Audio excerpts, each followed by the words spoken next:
Justified in questions.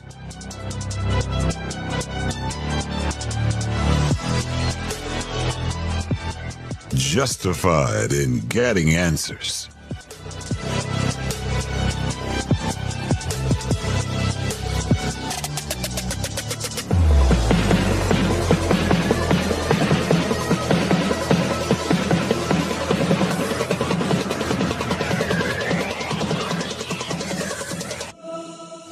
Matt Palumbo and Booker Scott are justified.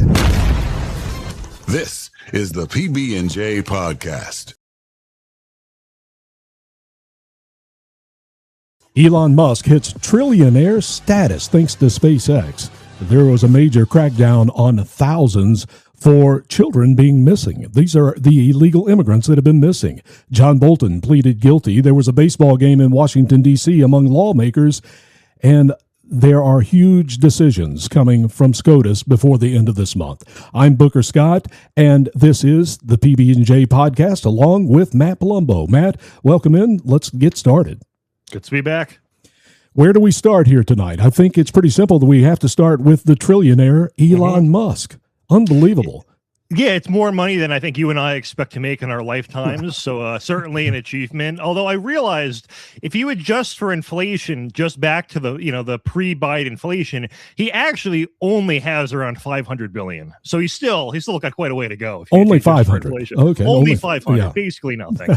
No, it is funny that people like Ro Khanna, whose net worth I think is around $250,000, Elizabeth Warren, who is in the tens of millions. And all these other people in Congress who themselves are are decamillionaires are complaining that someone else has too much money. So, America is the wealthiest country in the world when people that have hundreds of millions of dollars think other people are making too much. The great story that is coming out of this are all the millionaires that Elon Musk has made with SpaceX. And I guess we should say that Elon Musk is worth now about $1.1 trillion. That's with Tesla and also SpaceX combined. It's $1.1 trillion.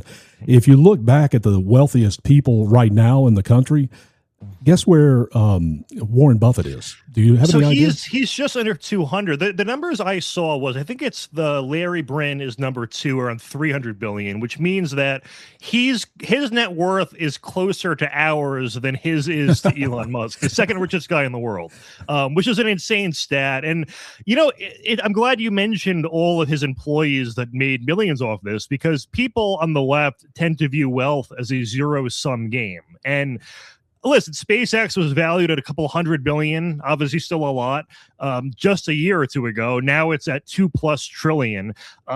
Did anyone get poor? Is there a single person who got poorer because of the implied valuation of a company went up? The answer obviously is no.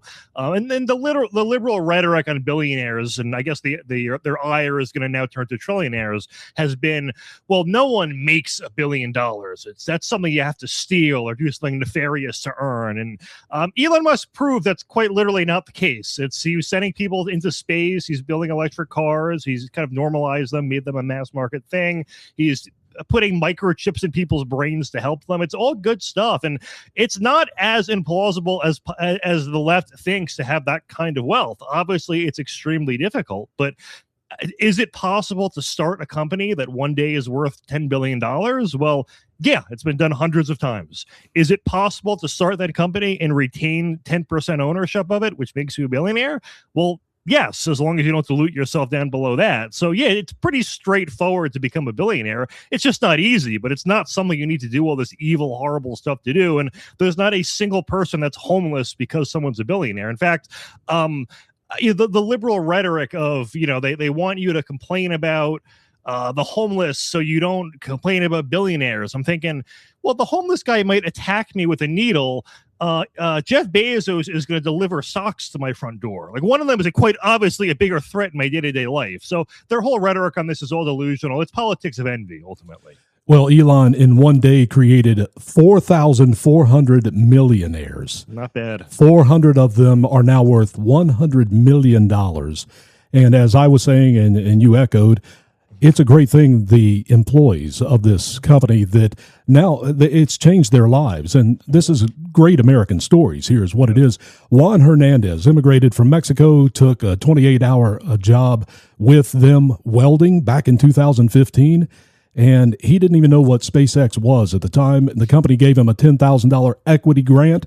Today, it's worth $880,000. Awesome. Trevor Heiss's parents, they wanted him to take a stable job with General Electric, and he picked SpaceX instead. He stayed there 12 years, accumulated 100,000 shares at $135 at opening for the IPO there. He was worth $13.5 million.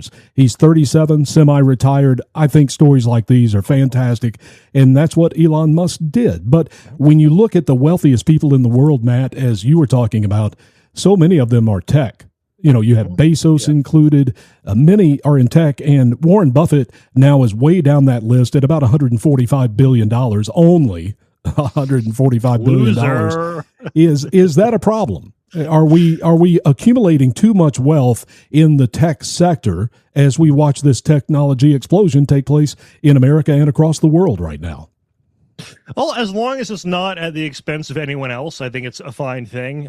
Now, obviously, if these people are going to start meddling in politics for crazy left-wing causes, then it's a problem. But Elon Musk, I guess, was probably the first tech billionaire ever to meddle for right-wing causes, and he saved the right in terms of he's aided us a lot in the narrative wars, and that.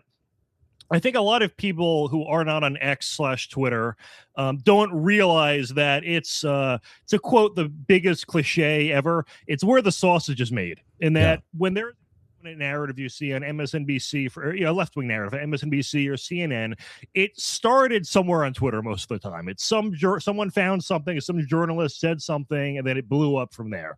And before Elon Musk was in charge of it, the left were all the gatekeepers. So they could throttle stories they didn't want to get a lot of attention. And the most famous example of this was the Hunter Biden laptop story, where if you mentioned it, your account was frozen. And America, you could not share links about it. And then Facebook did the same thing, but has actually since reversed course, kind of done a 180 on their censorship. But a lot of major stories simply never got attention because of that. And I guess to give an example, a more modern example, Nick Shirley's fraud story. There is a 100% chance that would have been throttled into oblivion. No, that would have never went viral. No one would have seen it through. I mean, it got tens of millions of views on X. No one would have seen it through that platform, at least. Maybe it would have gotten 1 million on YouTube, but 50 million is quite a bit more. And there's just tons of, It's nowadays when you see a left-wing journalist spread misinformation or a politician spread misinformation, they get corrected instantly and mocked into oblivion. That used to never happen before. And the thing, too, is he did not turn X into a right-wing website. It went from being 95% far-left progressives to about 50-50, Republican and Democrat. And then the actual far left defected to this site called Blue Sky. And so they're fortunately no longer on X, but it's basically an online insane asylum. If you just want to laugh whenever there's a right-wing victory, go to that website, and it's the most hysterical reactions ever. You'll feel like you're never going to lose again. That investment by Elon Musk in Twitter was what, $43 billion? Yeah. And it's owned by SpaceX now. So if you own SpaceX stock, you technically own some X. Part of X. Yeah, we're going to get into that story that you mentioned there with the fraud and J.D. Vance and Tim Walz. It's coming up a little bit later in this hour.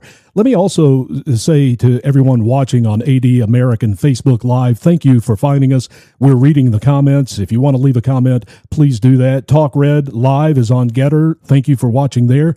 And also you can catch us live on talkred.com on Rumble. That's talkred.com on Rumble. So thank you for watching wherever you are, and please leave comments. We'll go through there and read those. Let's stay into space. We were talking about SpaceX. Let's go to the UFO Files. Matt, does this interest you at all in any way? The UFO stuff? Yeah. I mean, if there are actual aliens, then yes. But well, there may be.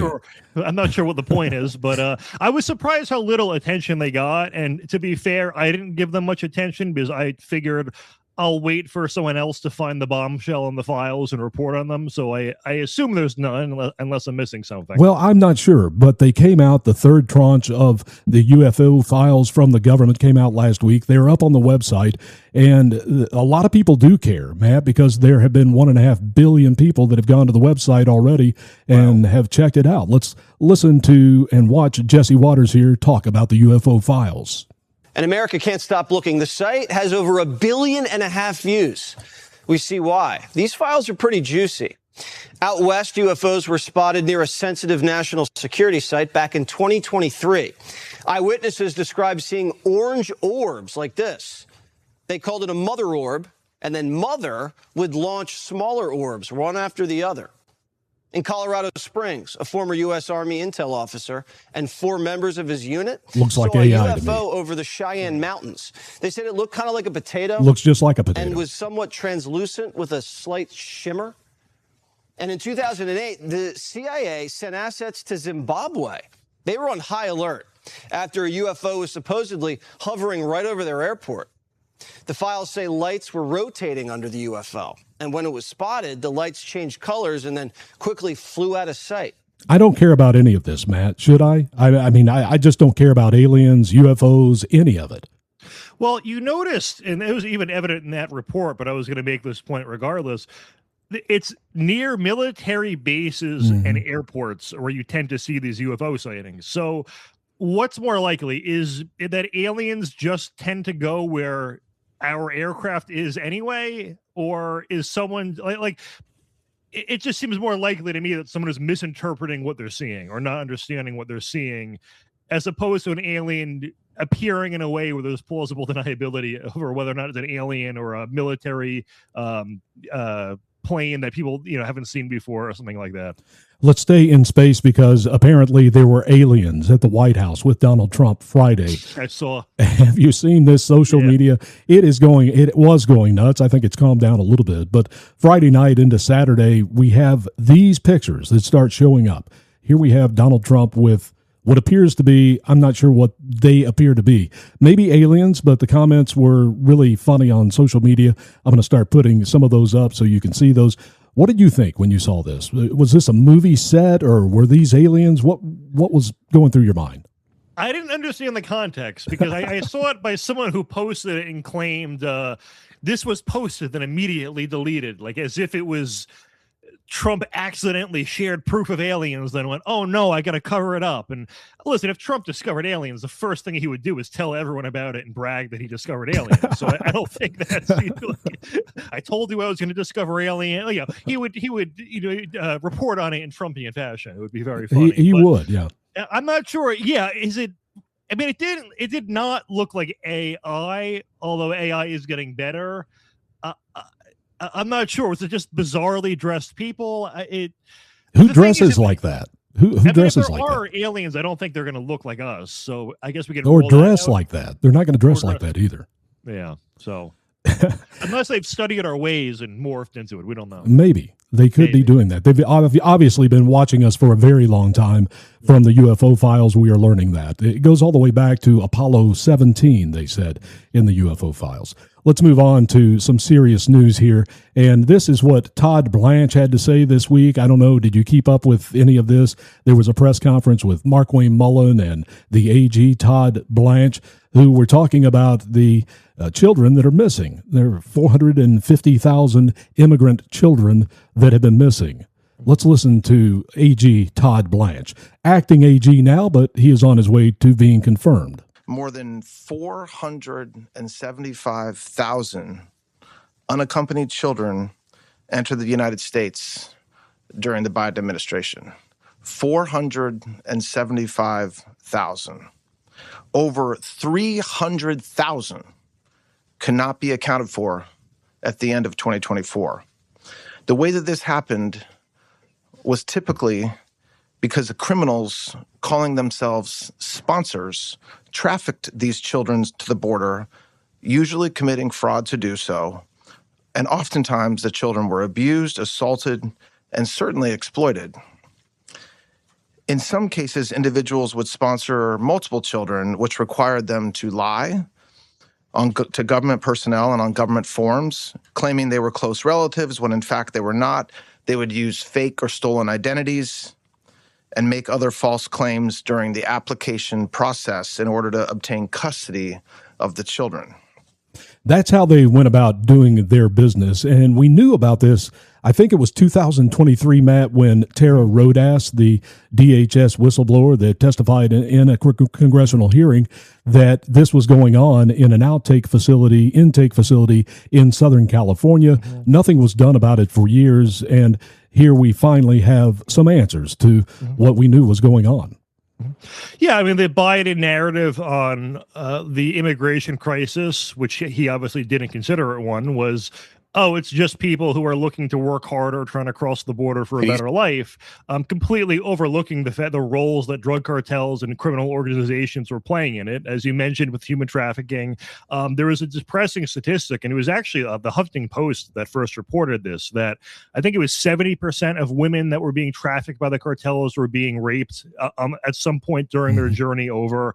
I mean, just really horrible stuff that no one was ever even acknowledging in discussing people coming here illegally. And listen, we sealed the border. That's, I mean, by those numbers, hundreds of thousands, if not millions of fewer rapes that are going to occur simply by sealing off the border. So another major accomplishment from Trump. And I don't think that angle really ever gets covered, nor does the missing children one. No, it shouldn't. It doesn't. And if you go back after the election in 2024, and I had asked anyone, in 1 year, if Donald Trump shuts down the border, would that be successful? Would you be happy? Everybody would, but all the noise of everything else that goes on, we lose sight of the fact that Donald Trump effectively shut down the border. He has, and that's great news, and it should be something that we continue to put out there, because kids are no longer being raped like they were under Joe Biden. And when it comes to those 350,000 kids missing, they're not all just missing. They're not all being sex trafficked. They're just unaccounted for. And I think Todd Blanche mentioned that, and I'm glad he did, because that number, that 335,000 number, comes from two different HHS reports that came out in 2024 when Biden was the president. One of them was 35,000 of those children did not show up for their asylum hearing, so they counted them as missing.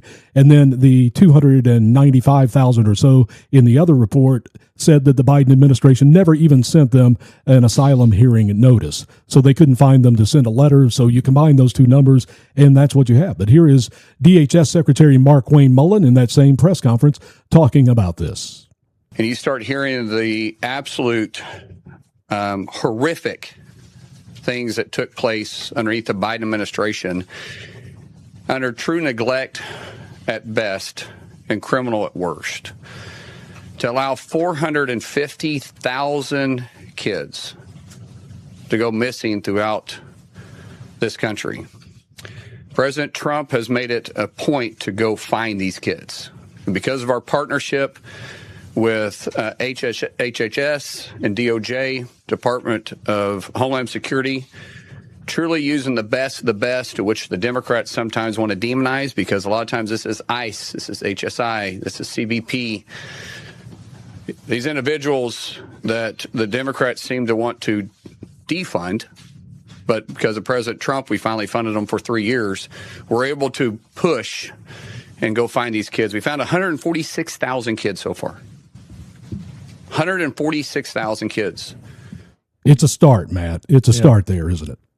Yeah, I mean, the logistics of tracking down almost 150,000 people is pretty impressive. So good job to them on that. Yeah, and, I do wish we would, people would focus more on this than the sort of side issues like the Epstein stuff, which I totally get why people are upset about it. But this is just, obviously Epstein was involved in some trafficking, but this is an order of this is, probably 1,000 to 2,000 times worse than that. So not like I'm trying to deflect from that or anything. Yeah, but no, we are making major. Totally. I think that, they're arresting sex offenders at a rate far higher than any other administration. So, the narrative, the pedophile protector narrative is, just absurd in the face of all these other achievements. And Mullins mentioned there that the left wants to defund ICE. This is what ICE is doing. They're picking up these people, the Tren de Aragua, which, by the way, we have a story about that we're going to get to in a few minutes. We blew them up over, I guess it was last week. It was earlier in the week, but it didn't come out until Friday. We'll get to that in a few minutes. But here are the type of people that ICE is taking off the street. Listen to this story from a local television story. Watch this video of these two Tren de Aragua members, gang members from Guatemala that were arrested and what they did.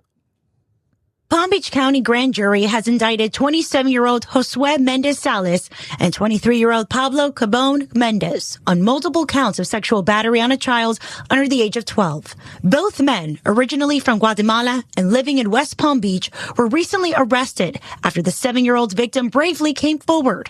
Investigators say the abuse was not only frequent, but brutal. The child was reportedly sexually abused almost every day and beaten with a belt. So, Matt, that is what that's why they want to defund ICE there. And it doesn't really make any sense. They're really bad people that Joe Biden allowed into the country. How many? We really don't know. I have a video we'll get to here in a few minutes with Representative Brandon Gill asking questions about that. Yeah, he is great. He's from Texas. Dinesh D'Souza's son-in-law. Yeah, people didn't know that, but that's who he is. We've got a video of him asking questions about that. We really don't know how many people got into this country. 8 million, 12 million, 15 million. Does it really matter? Because none of them should have come in here. None of them should be able to rape young children or kill Laken Riley. That should have never happened because not one of them should have been in this country, and we need to deport them all. That's the way I feel about it.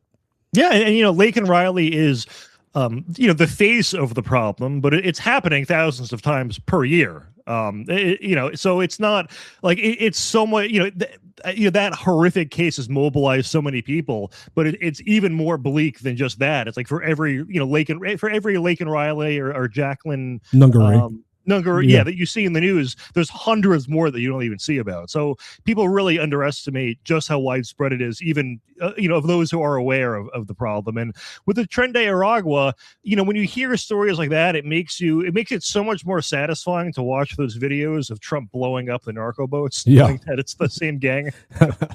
Liberals somehow have a problem with that, but I love it. And that happened earlier in the week, and we just heard about it on Friday. The leader of the Tren de Aragua, which has gone international. They're in Spain. They're all across America. If you remember back during the Biden administration, it was Tren de Aragua that went out to Colorado and had apartment complexes, were kicking the people that lived in their apartments out so they could take over. They were designated as a domestic terrorist or a terrorist organization, and that allowed for Donald Trump to do what he did with the military last week, and that was go in and kill Nino, what was his last name? Guerrero, I believe was his last name. It really doesn't matter. They literally blew up his house, and he is gone. Hopefully that makes a difference in the fight against these bad people. Mm-hmm. Yeah, I think "we will kill you" is a much more effective message than anything Biden was trotting out there. And real quick, I want to go back to Tara Rodas. Do you remember her? She was working for the DHS. Do you remember her testimony in a congressional hearing? She was talking about how these children from Guatemala were coming in to Southern California. The representative from Congressional District 35 in California is Torres, Representative Torres, who happens to be from Guatemala. These children were coming in here, and they came from a specific village in Guatemala that spoke Spanish like none other in the world. Nobody could understand these kids. They were being given to, quote, hosts, unquote, which is kind of where we started here with all of this. And then they were just put on airplanes, and somebody would pick them up at the airport, and then those kids end up into sex trafficking. And that's happened with a lot of these kids, hasn't it, Matt? Yeah, I was gonna say I don't remember her testimony, but now that you described it, I can pretend that I remember it. So yeah, it was a really horrifying testimony. Yeah, but nobody believed her. It didn't really matter at the time. It's really sad. Some of us paid attention to it and tried to shine a light on it, and I know I did 3 years ago. Mike Cargile, a guy running for Congressional District 35 out in California, he has been shining that light brightly on that intake facility in Southern California for years, where all of these kids from Guatemala, they go and then they get they get disappeared. Mm-hmm. Where they go when that happens, who knows? I mean, politics is ultimately the friend-enemy distinction. So are they against things like sex trafficking or sexual assault? Well, yes, I think everyone is, but they also like illegal aliens, and this is harmful to a pro-illegal alien narrative, so it gets ignored. So, but when it's, they, and I don't know if people remember this, but this is like around 2010 or so, the Obama administration played a role in fabricating a campus rape epidemic. And it was mainly to be able to go target white men and various ways, and so that's a case where they'll hallucinate a problem to go after people they don't like, but when there's a real problem they'll ignore it because it involves some groups they do like. Well, let's go to this Brandon Gill video and audio real quick and hear what he says when he's questioning someone about immigration in this country. Here is Representative Brandon Gill of Texas. I'm asking if is it a good thing that our border is secure? I think our border has been secure for quite some time. Our border was secure during the Biden administration? Yes, sir. That is your testimony? That's my belief, yeah. It's my opinion. How many illegal aliens came into the country during the Biden administration? Well, whatever it wasn't the number that Mark Krikorian just cited. You don't think it was 10 million? It came out of whole cloth. It could have been quite a bit higher. So would you agree that there are fewer illegal aliens entering the country now than there were entering during the Biden administration? That isn't an area of my expertise, so I wouldn't agree or disagree with that. You spend a lot of time in the immigration space. You can't tell me whether there are fewer illegal aliens coming into the country now than there were during the Biden administration. I mean, that is not something like that. That's an area of my expertise. I've been spending too much of my time defending civil rights of my neighbors. Can say that there are fewer illegal aliens coming into the country right now. I think that's true. The way he ended it up, we can tell. Everybody can tell. Yeah. There are less coming in now, and why people in congressional hearings can never be honest and tell the truth or just answer a simple question. Yeah. I don't know if you happen to see SPLC leader was questioned this week. She took the fifth repeatedly. Do you see? I think she was asked her name. And she did. Put the fifth. The congressman's like, honestly, I wasn't expecting that one. What do you say when you can't even say, yes, that's my name? Yeah, which I guess just committed to the bid at least. But I think that, for a general person, if you have to speak to the police, you should have a lawyer with you and plead the fifth until you have legal representation, just so you don't say anything stupid that implicates you or accidentally gets you in trouble. And you have a right to remain silent. It does not mean you're doing anything wrong. That being said, it definitely makes it look like there's something to hide, even if there's nothing. And when you can't even answer certain questions like, what is my name? It does make you look guilty. Like if you can't break character for certain questions and go, okay, I know this, but I don't know these, or I won't speak on these until I have, X, Y, and Z happens. You just look guilty. And this is a case where, yes, I can say she is pleading the fifth because she is guilty. And guilty. She's guilty. They wouldn't want me on the jury. They probably wouldn't let me on the jury. Me neither. Yeah. I would lie and say I'm totally impartial. I would not. I shouldn't have said that. Just disqualified myself. Yeah, well, this is now on tape. People can find it. All right. I'm never serving on a jury. Never, ever. They'll find this. And at least you don't have to serve on a jury. A lot of people don't want to serve on a jury. I think it's important. But I have never in all my years served on a jury. I got jury duty, and where I live, they pay you $5 a day, and the way they got at that figure was in 1932 they started paying people $5 a day, and then they never indexed it to inflation. so it'd be like $250 today if they indexed it, but I guess they realized we can save 40 to 50 times what the cost. $250 a day if you indexed it to today's prices. Something like $2 or $250 the last time when I checked it at the time. Yeah, I would be on the jury every day if they did that. That would be my full-time job. It would be. I would too. What about the congressional baseball game? Did you catch that last week? They have been doing this since 1909. It is a fundraiser, and I would remind you, this is when Steve Scalise was shot by that nutbag Democrat years ago. But this is that same game. They do it every year, and the Republicans are on a roll. They have 7 years in a row? 7 years in a row, maybe. That's crazy. Yeah, and let's. There was a fantastic catch, and I want to play this for you. This is Eric Schmidt. He's the former Attorney General from the state of Missouri. He is now the senator there, and this was just an incredible catch. Watch this Republican senator laying it all on the line for a congressional baseball game that means nothing. Really a prime June night. Struck to left field, and what a dive! drive. Nice. Oh, what a great Eric play. Schmidt. Amazing catch down the left field line. The Redbirds would be proud of a play like that. Look at the nose. Wow, and he roughed himself Bloodied his up here nose a little back. bit when he hit the warning track on the side there. Now, I wonder if Marionette Miller Meeks, the team doctor, might have to come out and bandage him up a little bit. It's a meaningless game, Matt, but he bloodied his nose, had to have the team doctor come out there. And what a play. It made the top 10 on ESPN. Yeah, great play there by him.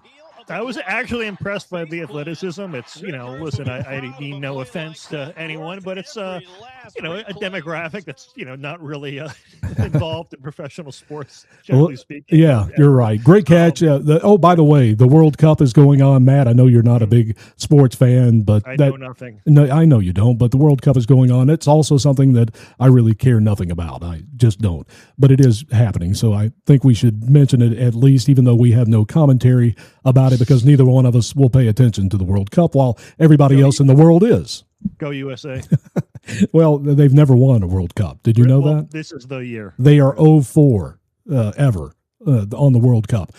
Let's move to John Bolton. John Bolton was charged, arrested, indicted for stealing classified documents, and he pled guilty last week to one charge, Matt. Yeah, I mean, obviously, if he went to trial, it would have been way worse for him unless he got a jury that was sympathetic. And was he charged in D.C.? Yes, he was. Okay, so unfortunately, it's I think 90 to 95% of DC's residents voted against Trump, whether it be for Harris or a third party or a different candidate. So the jury actually would be biased in favor of Bolton, and we have seen a number of cases where in left-wing cities, the Trump administration's charges are not sticking because there is jury nullification, and the left-wing jurors are smart enough to not admit, during the questioning about in the vetting process if they're biased or not, presumably. So I guess a plea deal was the best we were going to get. He's going to be at $2 million at the minimum, so that would, I guess, probably wipe no prison though. We have no shackles. We have no prison time. No, it's a fine, is what it is. And I think when you compare this to what Joe Biden did when he took classified documents, they were in the Corvette, they were at UPenn Center, they were in his house, in the garage, they were all over the place. There was a special prosecutor, special investigation, and at the end of that, they said that he did things wrong. He shouldn't have had it. But he was also too old and too frail, and a jury would never find him guilty. So he gets off without even the $2 million fine that John Bolton got here. Bolton, he didn't really take classified information. He wrote down things in a diary that were classified and then took them. I guess it's the same thing. But that's what he got in trouble for. Cost him $2 million. Joe Biden does far worse and gets nothing. And I think that is the frustration with American people. There is no equal justice. There is no accountability. And when we get to Minnesota here in a few minutes, hopefully we can get some when it comes to the fraud in Minnesota. But I think this is a greater concern for the American people, Matt, is the fact that we are not seeing accountability for any of these people. Yeah, if you're going to be a criminal, wait until you're 80. It's a loophole to get on a jail-free card, apparently. Is that what you learned from this? That was my main takeaway. Good. And I guess good on Biden for not giving Bolton some sort of preemptive pardon or something like that. Yeah, well. Maybe he probably didn't see this coming, nor would he care about Bolton anyway. Bolton and Trump are not friendly, even though Bolton was in the first Trump administration. He wrote a book from the classified information that he wrote down in the diary, and that's where all of this is. The left says, well, the Trump administration and the DOJ, they're just weaponized going after Trump's enemies, and they say that John Bolton is one of those enemies. To me, it's disappointing that it's a $2 million fine. It's more disappointing that Joe Biden was never held responsible for any of the things that he did. Yeah, I mean, it's. I guess we'll have to take what we can get there, but hopefully they at least keep him coming. I know they're doubling down on like the James Comey indictment and all of that. So at least Blanche is making an effort, and I think he's been an improvement since over his predecessor, at least. Well, let's go to Minnesota because J.D. Vance has referred Tim Walz and AG Keith Ellison to the Department of Justice to try to investigate them. Yeah, I don't know that he's referred them for prosecution, but he has said, let's look at it. We should at least look at what's going on in Minnesota. Billions of dollars potentially is what has gone missing through Medicaid, and it went on for a long time, Matt. This really started back in the late 2010s, and I guess Tim Walz was afraid to be called a racist, so when it was brought to his attention that this was going on by people within his administration, he said nothing, and he didn't stop it from happening. I don't know if it's criminal or not. Do you? I mean, it's a way, it's basically vote buying is what he was doing, but it's not in a literal sense of I'll give you this cash and you go and vote for me. It's implied. So yeah, I'm not entirely sure. Can you be charged for aiding and abetting crime by just kind of knowing about it and letting it happen? I guess we're going to find out, but it is interesting how Walz's narrative has shifted on this in a relatively short period of time, in that when the Nick Shirley video came out, it was, oh, it's just right-wing propaganda, blah, blah, blah. He's a clown. We don't take this seriously. It's racially motivated. And then not that much time went by before it switched to, you know what? We actually were investigating this fraud the whole time, and we're going to keep investigating it. And I'm like, okay, so which is it? Does it not exist and it's a right-wing conspiracy, or it's something you knew about and were, I guess, pretending to have previously cared about and now care about even more? So it's just been very inconsistent there. I think he realized that it was just so many people had seen the Nick Shirley video, and the counter narratives were just not working, and it was just lame. The kind of things I was seeing trying to discredit Nick Shirley, like one of the viral videos I saw was him during an interview where he briefly forgot what the word benevolent meant, and then it was like, and then realized what the word meant, and it's like, okay, he had a brain fart for 5 seconds. Like this is really the extent to which we're gonna try to discredit the guy, is he forgot the definition of a word and then realized it was just very, very minor, grasping at straw stuff, and ultimately none of it really stuck. And the Nick, I mean, the thing is too about Nick Shirley, it's so easy to verify what he was going over.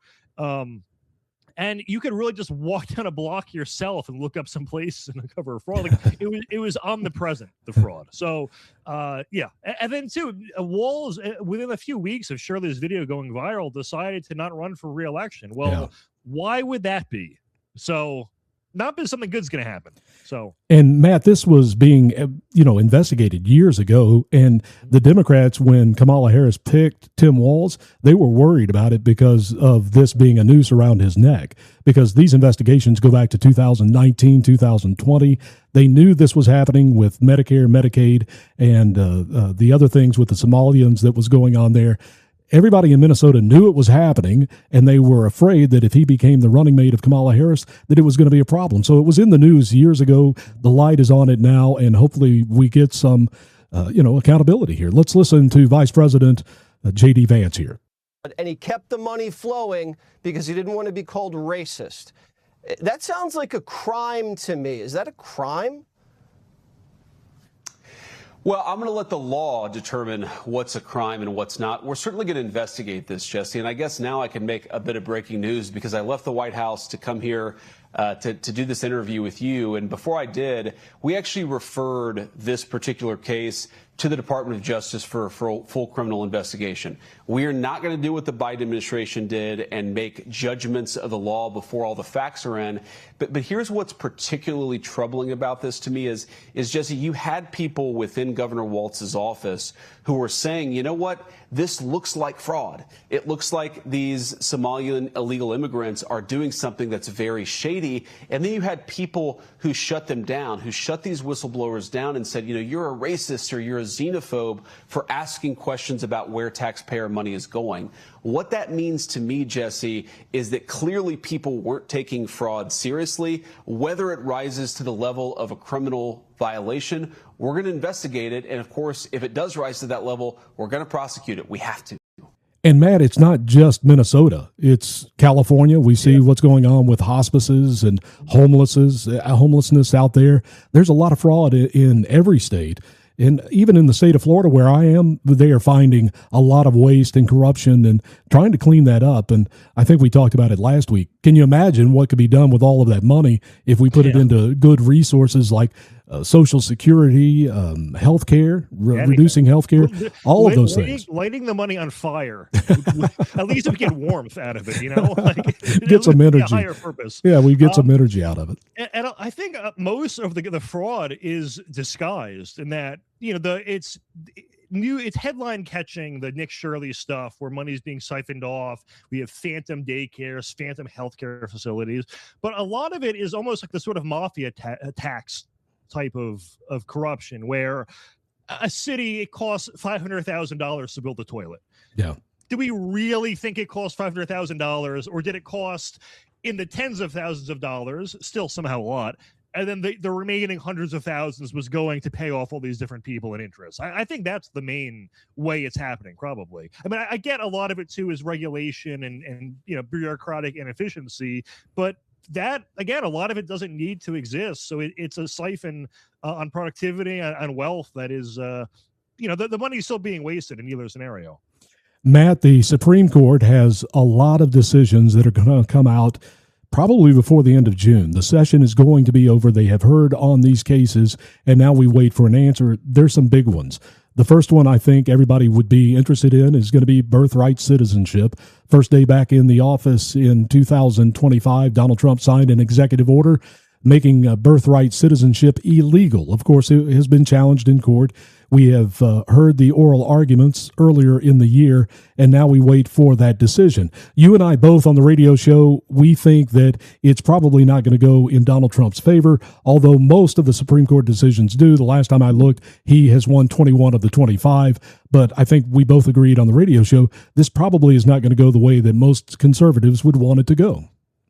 Yeah, and I think we both have the position of that our legal reasoning and our understanding of the 14th Amendment was that it should be overturned, in that I think the main argument is it was intended for freed blacks, so their children would become American citizens automatically, and that Native Americans could not become citizens in this country, or did not become citizens until 1924. So how could birthright citizenship apply to everyone when Native Americans, it didn't apply to them? That being said, the precedent in all these past cases has been that the 14th Amendment is birthright citizenship for everyone. So they are probably going to uphold the precedent, and the betting odds are like 90+% that the court goes against Trump. It's one of these cases where I don't understand how I'm wrong and why they would side that way, but it does seem that's how it's. I think it's a precedent, Matt. I really do. You go back to 1897, 1898. Precedent's wrong. Well, it could be, and the Supreme Court has the authority to change it, and that's what we'll wait for before the end of June. Will they actually change it? I think I said on the radio show I thought it would be a 7-2 decision. I don't know if you gave it a number, but that's what I'm looking for. That's not what I want, but that's the way I believe this court is going to come down on it. There's also state laws banning transgender. Yeah, well, there's also another big answer coming out on state laws banning transgender athletes from girls in women's sports.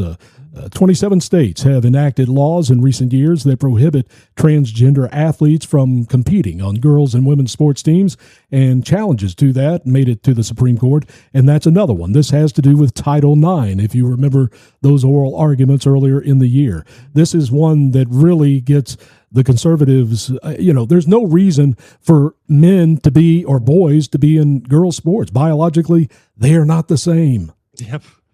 Yeah, I mean, I could see guys and girls in the same sport in, I don't know, maybe darts and poker. Yeah. Besides that, no. You can play pool. Pool. Yeah, and pool, baby. But, we're going to get in trouble. Matt, now we're going to get comments. Now we're going to get comments on the live stream on AD American Facebook and on Talk Red Live on Getter. Here come the comments, but please keep going. We'll get more comments. But yeah, and I think it's important, too, when you were doing this, I don't like the term transgender woman. I just say man. I don't use the left's language. I don't even say biological male. I just say male. I just don't want to cede any ground. They've invented a delusion out of thin air, and I'm not gonna accommodate their language in any way. There's no man in women's sports. You're not a transgender woman. You're a man who has a mental disorder or wears a dress or lipstick, and it does not change anything about your identity. Yeah, I agree, and I think the Supreme Court is it seems like in the oral arguments that they will appear to uphold that those state laws that have made it illegal for that to happen. There was also another Supreme Court decision that will be coming, and that has to do with the firing of Rebecca Slaughter. Do you remember her, the Federal Trade Commission person Donald Trump fired? And she has sued, and it made its way to the Supreme Court, and now they wait for that decision.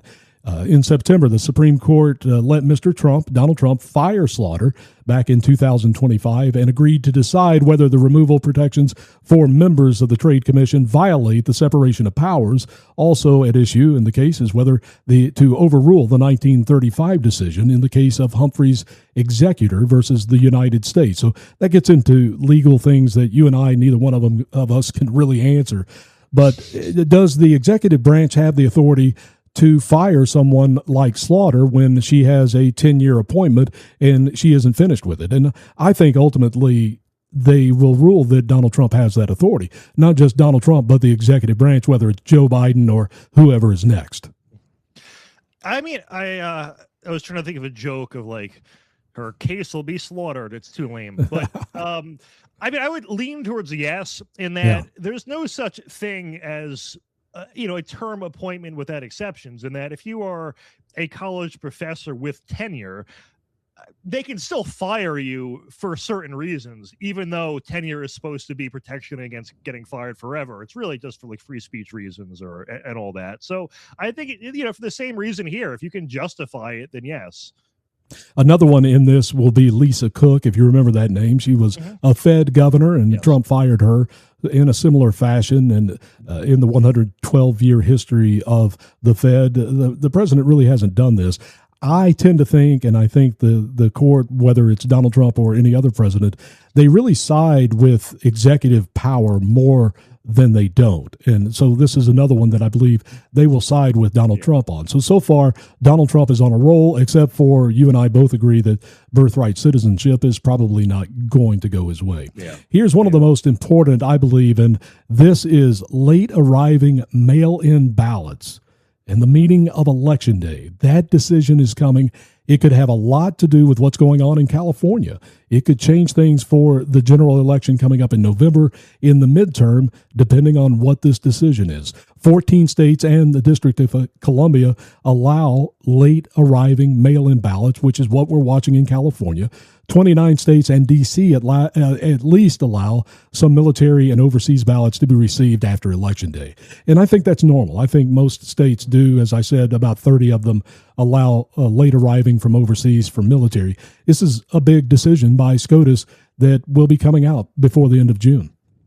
Yeah, I'm fine with it for military, but, to have it in the California system, which by design makes elections takes weeks.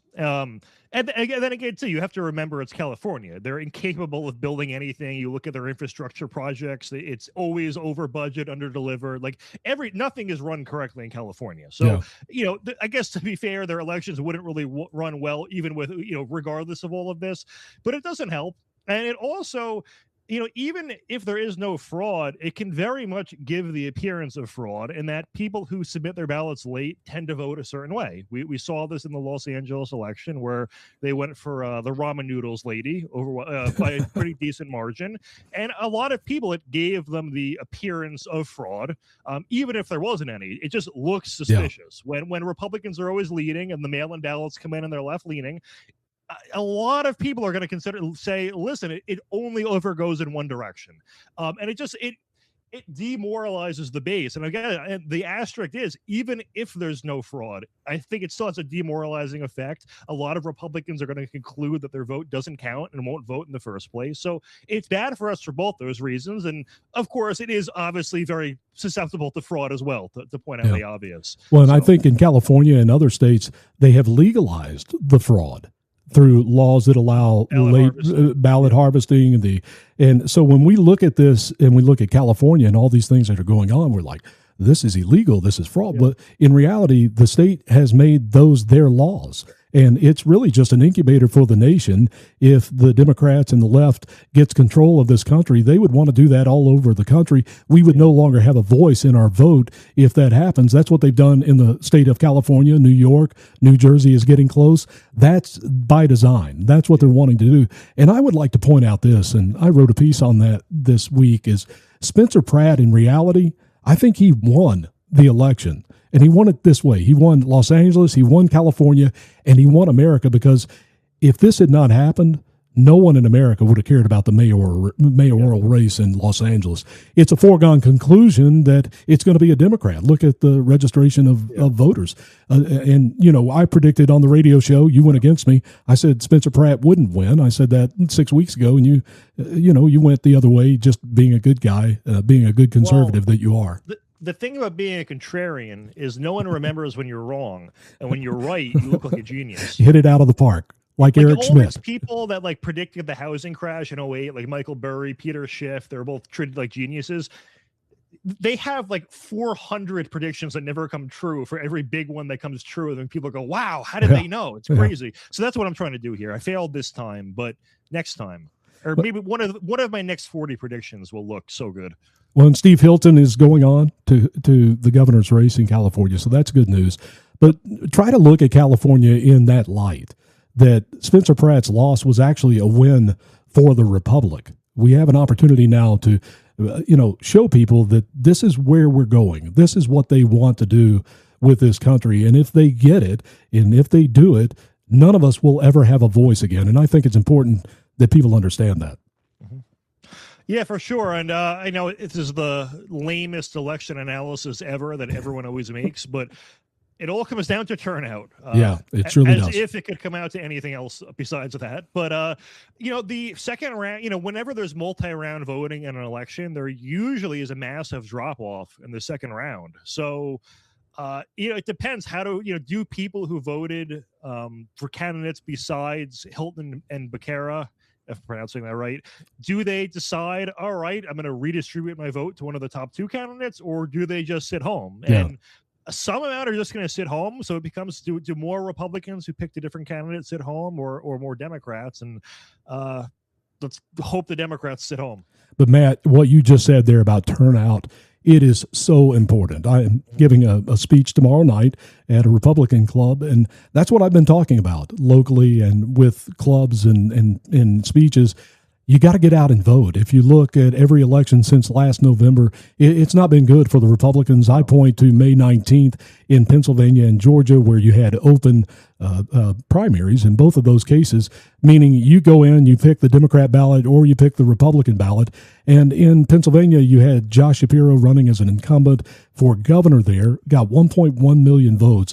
The Republican is Stacey Garrity. She got 600,000, also running unopposed. That's 500,000 raw votes. Same day in Georgia, open primary again, 52% of the people grabbed a Democrat ballot, 48% grabbed a Republican. That's 4 points. That's what's in trouble. And if you don't want to have happen in California, to happen all over the country and in your state in the future, you have to go vote. And, the Republicans have to maintain power in the House and also in the Senate. That's how important this upcoming election is.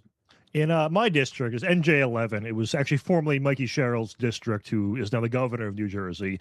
And it got redistricted. It was formerly like a center-right district. After Sherrill won, there was redistricting, and now it's like a Democrat plus 4 or 5. But a woman named Ana Lilia Mejia won it in a special primary not too long ago, and she's like a Democratic socialist. Mm-hmm. Now, if you look at the sort of squad types who are all DSA members, AOC, Ilhan Omar, Rashida Tlaib, etc., they're in districts where their PVI score is 20 points or higher in favor of Democrats, meaning there's 20 percentage points more Democrats in their district relative to the national average. So, you have to have a very far left district to get elected.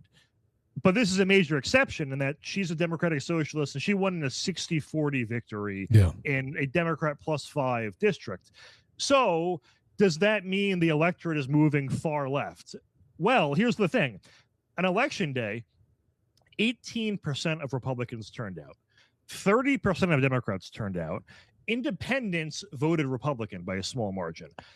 In other words, if Republicans just turned down equal amounts, he would have won. Yeah. So if she should have won by, if it was just Democrat versus Republican turnout, she would have won a 2-to-1 margin as opposed to a 60-40.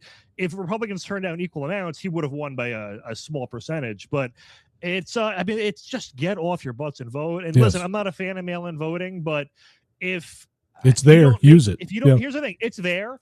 And I mean, I'm a hypocrite in that I actually registered for it and forgot to unregister. So, but it's like there have been times though where I get the ballot in the mail and it's for an election that I just forgot about. Yeah. And I'm like, I think nationally we should get away with it, but there are a few elections that I would not have voted in if I did not get that ballot in the mail. For general elections, I still go in person, and you still can go in person even if you get a mail-in ballot. For those, I go in person. But for like these random off, season primaries here and there, like in the middle of May, it's okay. I'll it's good for me. So, if you're someone who does not turn out, if you're only going to like general elections, I would say register for mail-in voting. And for it takes an extra minute out of your day to vote in those off-season elections. And we're always saying, the Democrats are benefiting so much from it. Well, we can too. You just register for it. So again, I'm repeating myself.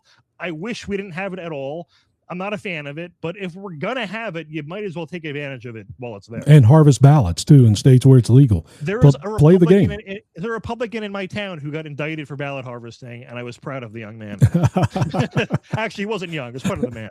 But when you look at those numbers that you just brought up, 18% Republican turnout there, that is one reason why Donald Trump's endorsements continue to win. It doesn't take much to shift that election. The problem is if you look at that raw vote, election after election from November through now, the Republican turnout is very weak. And if that continues, we're going to be looking at losing the House of Representatives without question. I think the Senate is safe. I think Iowa is the key to that. We'll keep an eye on Plattner as we get closer to that. But Matt, we are to the end of our hour or our time together, the sandwich of sanity in a politically chaotic world. It is the PB&J podcast. Thank you for watching. Matt, what do we look for next week?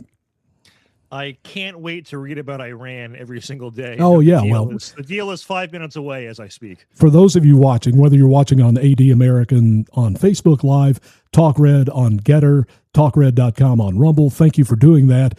And also, Matt and I, we kind of made a pledge with each other that on this episode, neither one of us was going to talk about Iran. And we successfully did that. I can't broke it, kind of. Well, no, you didn't. I mocking. That doesn't count. That doesn't count. We're not talking about the ceasefire. We're not talking about the deal. We're not talking about any of that stuff. We made it through there, and we want to thank you for watching us tonight and every night.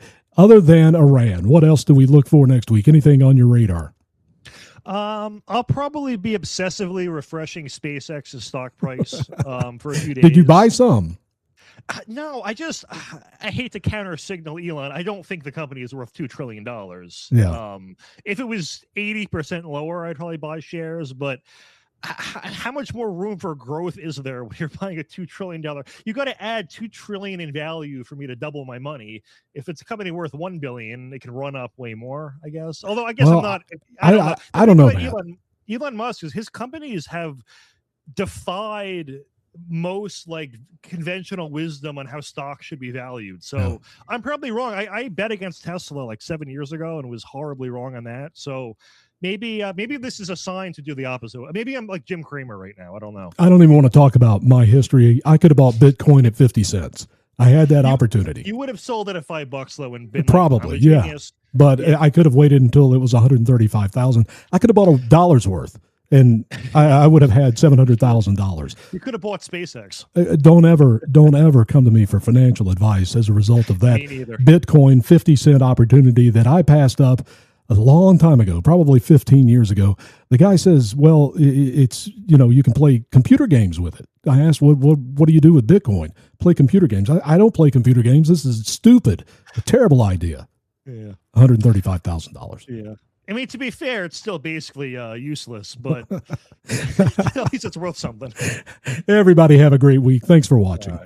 Thanks for watching.